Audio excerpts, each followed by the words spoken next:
Friends, welcome to Sri story time. நம்ம இன்றைக்கி தாத்தாவின் கதை பையோட பகுதி 23 தான் பார்க்க போகிறோம். கதையை சொல்லி முடிச்சிட்டாரு.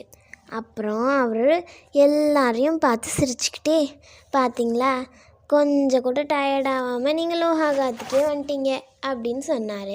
பசங்க எல்லோரும் அங்கேயும் இங்கேயும் ஓடிட்டு இருக்கும் போது தாத்தா எல்லாரையும் கூப்பிட்டு ஆச்சி அவங்களுக்காக பேக் பண்ணியிருந்த ஒரு சாண்ட்விச்சஸை எல்லாருக்கும் கொடுத்தாங்க.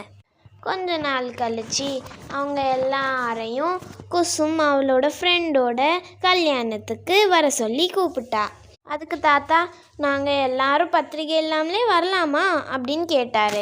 அதுக்கு குசும், அந்த மாதிரிலாம் எதுவும் இல்லை தாத்தா, நீங்கள் எல்லாருமே வரலாம். நான் கொஞ்சம் சீக்கிரமாக போயிடுவேன். குக்கரி அவங்க எல்லாரையும் காரில் கூட்டிகிட்டு வருவார் அப்படின்னு சொன்னான். ஆமாம், நம்ம அவங்களுக்கு என்ன கிஃப்ட் வாங்கி கொடுக்குறது அப்படின்னு ஆச்சி தாத்தா கிட்டே கேட்டாங்க. அதுக்கு தாத்தா, இல்லை நம்ம எதுவும் வாங்க வேண்டாம், அவங்களுக்கு என்ன வேணும்னு நம்மளுக்கு தெரியாதுல்ல, நம்ம கொஞ்சம் ஸ்வீட்டை வாங்கி கொடுத்துட்டு அவங்கக்கிட்ட காசே கொடுத்துருவோம், அவங்களுக்கு என்ன வேணுமோ அதை அவங்க வாங்கிப்பாங்க அப்படின்னு சொன்னார். இந்த கதையோட தொடர்ச்சியை நாளைக்கு பார்க்கலாம். நன்றி. தூக்கம் உங்கள் கண்களை தழுவட்டும்.